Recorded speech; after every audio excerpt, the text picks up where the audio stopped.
Hola a todos, Dios les bendiga, bienvenidos nuevamente a nuestra escuela dominical donde vamos a estar escudriñando un poco la palabra de Dios. Hoy vamos a empezar con la última carta que Jesús le envía a estas iglesias en Asia Menor, que es la iglesia en la Odisea. Así que si ya estás listo, agarra tu Biblia, tu lápiz y tu papel y prepárate para el estudio del día de hoy.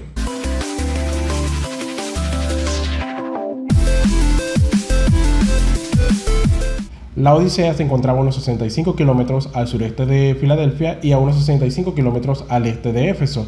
Fue fundada por Antíoco II y llamado así en honor a su esposa, la Odisea, que significa justicia o juicio del pueblo. La Odisea era una ciudad inmensamente rica y próspera y también congregaba una gran cantidad de judíos. Como toda ciudad de Asia Menor, tenía un centro para la oración del César y de paso era baluarte de una gran escuela de medicina oculista. El dios Asclepios era adorado en esa escuela de medicina. Como mencionamos anteriormente, el símbolo de Asclepios es una vara rodeada por serpiente y que identifica a la medicina moderna. Allí también había en esa ciudad muchos teatros, estadios y gimnasios. Pero por si fuera poco, además de toda esta prosperidad que tenía, era el centro bancario de todas las ciudades de Asia Menor. Por lo tanto, la Odisea era la ciudad más próspera de todas estas 7 ciudades. En el año 60 después de Cristo es devastada por un terremoto. Sin embargo, ellos se rehúsan a aceptar la ayuda imperial por considerar que tenían los recursos para poder hacerlo por sus propios medios.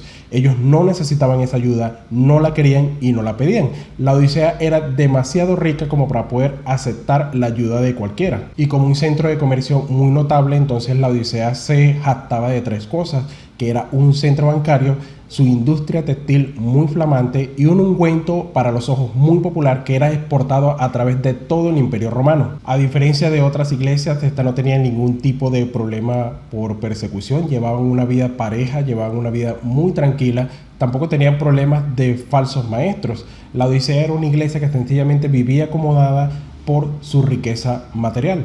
Es tanto así que Jesús no pronuncia ningún tipo de alabanza a esta iglesia porque realmente no había ninguna obra que destacar. Un problema muy significativo que tenía esta ciudad era su suministro de agua, lo que la hacía muy vulnerable ante un ataque enemigo. Solo debía rodear la ciudad y cortarle el suministro. Es por ello que la Odisea siempre se mostraba complaciente ante un enemigo potencial y en vez de comprometerse y luchar, lo que hacían era negociar y ceder. Ellos se vieron forzados a comprar agua de ciudades vecinas, la cual era transportada a través de acueductos. De Heriápolis, una ciudad que quedaba a unos 10 kilómetros, ellos compraban agua caliente que venía de fuentes termales, mientras que de Colosas compraban aguas frescas que venían de manantiales. Los romanos construyeron un sistema de acueductos para que esta agua pudiera ser transportada a esta ciudad. Para el momento de esta agua llegar a la Odisea, llegaba tibia porque de un lado venía caliente y del otro lado venía fría. Es por ello que ellos debían esperar un momento para que se pudiera enfriar el agua, ya que tomar la tibia podía causar náuseas, no solo por su temperatura, sino también por los minerales que esta traía. Esta agua podía tener algún valor medicinal, pero para el viajero sediento era repulsiva. El periodo profético de esta iglesia empieza en el año 1900 hasta nuestros días y es conocida como la iglesia apóstata. Bien pudiera llamársela la iglesia ecuménica apóstata, ya que este movimiento está ganando gran popularidad en estos momentos. Así que sin más preámbulos, vamos a comenzar a leer esta carta. El título se encuentra en el capítulo 3, en la segunda parte del versículo 14, y dice de la siguiente manera: He aquí el amén, el testigo fiel y verdadero, el principio de la creación de Dios, dice esto. Comencé diciendo que es el amén. Jesús es el así sea, él se ha hecho, como dice 2 Corintios 1:20, porque todas las promesas de Dios son en el sí y en el amén. Jesús es la personificación y la afirmación de la verdad de Dios y se identifica como un testigo fiel y verdadero para decirle a la Odisea precisamente que ellos no lo son, no son ni fieles ni verdaderos. Jesús siempre va a ir con la verdad, siempre va a hablar claro y siempre va a ser infinitamente sincero. Cuando Jesús dice que es el principio de la creación de Dios, no es que es la primera persona creada como consideran los testigos de Jehová. Por ejemplo, la palabra aquí original no es protos, que es el primero, sino que es arche, que es principio o soberano. tal cual como lo dice en Apocalipsis 1:5. Este es el sentido en realidad que tiene la palabra principio. Es por ello que este versículo no nos está enseñando que Jesús fue el primero en un orden secuencial, no nos está diciendo que Jesús fue el primer ser creado, sino que Él es el gobernante y la fuente de toda la creación. No es el primero en secuencia, sino el primero en prominencia. Yo conozco tus obras, que ni eres frío ni caliente. Ojalá fueses frío o caliente, pero por cuanto eres tibio y no frío ni caliente, te vomitaré de mi boca. Porque tú dices, yo soy rico y me he enriquecido, y de ninguna cosa tengo necesidad. Y no sabes que tú eres un desventurado, miserable, pobre, ciego y desnudo. Hay mucha tela que cortar con respecto a la tibieza de una persona, más allá de decir que sencillamente no tiene compromiso. Aquí le empieza diciendo a Jesús que no eres ni frío ni caliente. Esta ilustración realmente golpea a los cristianos de la Odisea, porque ellos tenían que beber todos los días esta agua tibia y eso les disgustaba. Así el Señor les está diciendo, así como ustedes se disgustan por beber esta agua tibia todos los días, yo me disgusto por ustedes por ser tibios, por no ser ni frío ni caliente. En este sentido espiritual es por ello que la tibieza representa una indiferencia al compromiso. Se intenta jugar en medio. No eres muy caliente para ser frío, ni eres muy frío para ser caliente. Y cuando llegamos a una conclusión, entonces esto termina en nada, más allá de las palabras de Jesús de decir, te voy a vomitar de mi boca. ¿Qué quiere decir con esto Jesús? Que los cristianos están intrínsecamente fríos, pero calentados por una trampa de religiosidad, o que están calientes, pero enfriados por una apatía o un exceso de confianza. Ya que Jesucristo aquí le está hablando a su iglesia, el énfasis está en lo segundo. Una de las maldiciones más grandes de este mundo es una religión vacía, e indiscutiblemente una de las almas más difíciles de alcanzar es aquella que cree que tiene suficiente de Jesús. La Odisea representaba una religión vacía. Cuando Jesús predicaba, las rameras y los cobradores de impuestos eran más abiertos a escuchar la palabra de Dios que los escribas y los fariseos. Y continúa con una reprensión bien dura por parte de Jesús cuando le dice ojalá fuese frío o caliente. Y aquí lo que Jesús está tratando es que este cristiano salga de este juego engañoso de estar en el medio, tratando de agradar tanto a Dios como al mundo. Y aquí también podemos ver otros aspectos de la tibieza como un aspecto inútil. El agua caliente sana y el agua fría refresca, pero el agua tibia no tiene ningún uso, por lo tanto es inútil. Es como que Jesús les dijera a estos cristianos, si ustedes fuesen frío o caliente, yo podría hacer algo con ustedes, pero ya que son tibios, sencillamente no voy a hacer nada. El cristiano tibio tiene lo suficiente de Jesús para satisfacer su deseo de religión, pero no lo suficiente para la vida eterna. En consecuencia, aquí Jesús les está diciendo a estos cristianos que no hay un ser más miserable que aquel que cree que tiene lo suficiente del mundo para ser feliz en Jesús, pero lo suficiente de Jesús para ser feliz en el mundo. Pero como aquí Jesús está diciendo, ojalá fuesen frío o caliente.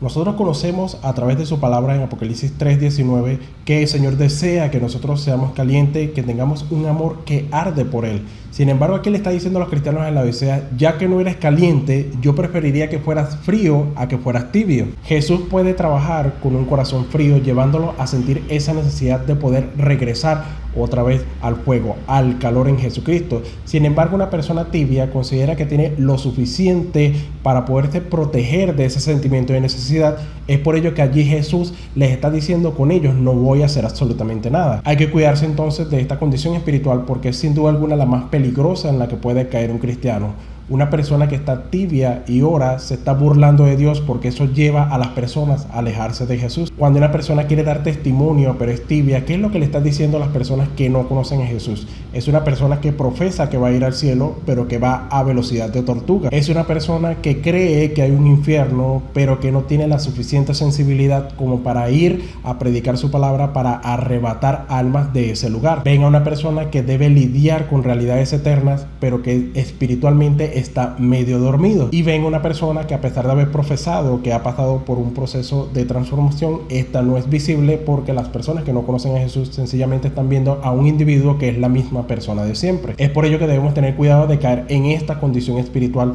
porque vamos a caer en un letargo que puede significar que al final Jesucristo nos vomite de su boca. Como bien indica su nombre, que es el gobierno del pueblo, la iglesia entonces de la Odisea representa a una iglesia que es gobernada por la mayoría y no por Dios. Es una iglesia que es gobernada por el voto, por la mayoría, es muy democrática y siempre está oscilando entre lo que más le conviene. Esta crítica continúa con la frase más dura que recibe una iglesia de todas las 7 cartas y es: te vomitaré de mi boca. ¿Cómo pueden estar las iglesias en la boca de Jesús? Primero, porque las iglesias esparcen su palabra, y segundo, porque Jesús ora constantemente por las iglesias. Y por ser tibia esta iglesia, el Señor las iba a rechazar con repugnancia.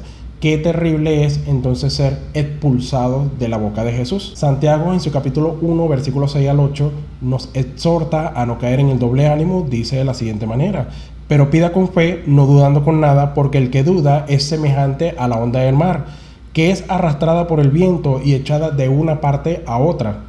No piense, pues, quien tal haga, que recibirá cosa alguna del Señor. El hombre de doble ánimo es inconstante en todos sus caminos. En consecuencia, el fuego del Espíritu se había ido de esta iglesia y habían convertido una religión en una forma sin sustancia. Y no es que eso era algo que a ellos les importaba, porque la iglesia de la Odisea al final estaba feliz y contenta con su religión sin compromiso ni ningún tipo de espiritualidad. Pero también tenían una falta de pobreza espiritual, como lo vemos en la bienaventuranza, que es un requisito necesario para poder llegar a ser un ciudadano del reino, ya que ellos se miraban a sí mismos y ellos, cuando se ven por primera vez, se dicen: yo soy rico. Te vuelven a ver y se dicen: me he enriquecido. Y se vuelven a ver y dicen: y de ninguna cosa tengo necesidad. Así se veían ellos mismos, pero el Señor tendría otras palabras para ellos. Los laodiceanos se confiaban en su prosperidad, en su salud. Ellos sencillamente sentían que no necesitaban nada de nadie. Pretendían ser autosuficientes, y allí es donde entra el peligro de confiar o poner los ojos en las riquezas. Como dice Proverbios 30 en su versículo 7 al 10, dos cosas te he demandado, no me las niegues antes que muera. Vanidad y palabra mentirosa aparta de mí. No me des pobreza ni riquezas. Manténme del pan necesario. No sea que me sacie y te niegue y diga: ¿quién es Jehová? O que siendo pobre hurte y blasfeme el nombre de mi Dios. Las riquezas destruyen esa influencia de la palabra de Dios en nuestras vidas. Jesús lo ilustra en su parábola del sembrador cuando se las está explicando en Mateo 13:22, donde dice: el que fue sembrado entre espinos, este es el que oye la palabra, pero el afán de este siglo y el engaño de las riquezas ahogan la palabra y se hace infructuosa. Jesús le tiene unas palabras a esta iglesia para confrontarla, para que ellos pudieran ver que realmente tenían una condición de pobreza espiritual, pero no en el sentido de las bienaventuranzas, sino en el sentido de estar ciegos sobre lo que ellos necesitaban. Cuando Jesús la ve por primera vez, le dice desventurado. Luego la vuelve a ver y le dice miserable. Por una tercera vez les dice pobre. La cuarta vez les dice ciego. Y la quinta vez les dice: ustedes están desnudos. La Odisea era una ciudad muy rica y se afanaba de sus riquezas, pero era desventurada, miserable y pobre. La Odisea era muy famosa por su ungüento para los ojos, pero espiritualmente estaban ciegas. La Odisea estaba muy orgullosa de su industria textil, pero espiritualmente estaban desnudos. Y aquí vemos tres contrastes interesantes en esta carta. La primera es entre lo que ellos creen que son y lo que verdaderamente son, entre lo que ellos ven y lo que Jesús ve, entre la riqueza y la influencia de su ciudad y su propia bancarrota espiritual. Y esto no es una opinión que sencillamente Jesús le está dando a esta iglesia, sino que está declarando, está diciéndole la verdad de su condición espiritual, también diciéndonos a nosotros que es mucho más importante cómo Jesús nos ve que cómo nosotros nos vemos a nosotros mismos. Y qué contraste hay cuando la iglesia de Esmirna consideraban que eran pobres, pero realmente eran ricos, mientras que la Odisea consideraban que ellos eran ricos, pero espiritualmente eran pobres. De esta manera es mucho más importante conocer y entender cómo Jesús nos ve a nosotros, en vez de conocer cómo nosotros nos vemos a nosotros mismos. Y es por ello que nosotros debemos quitarnos esta ceguera espiritual, ya que la ceguera espiritual es peor que la pérdida de la vista física, pero una pérdida espiritual es mucho peor que todas estas. De esta manera me despido por el día de hoy, no sin antes invitándote a que nos veamos el próximo domingo para seguir estudiando la carta a la Odisea. No olvides suscribirte a nuestro canal de YouTube para que puedas estar al día con todo lo que subimos a través de esta red. Síguenos en Facebook e Instagram como Iglesia Caracas Este 2. Nosotros transmitimos en vivo todos los jueves a las 5 de la tarde y los domingos a las 11 de la mañana. Y si vas a hacer mención o compartir algún material de todos los que subimos a estas redes sociales, no olvides hacerlo con el hashtag La Iglesia Sigue Activa. Dios te bendiga y nos vemos el próximo domingo.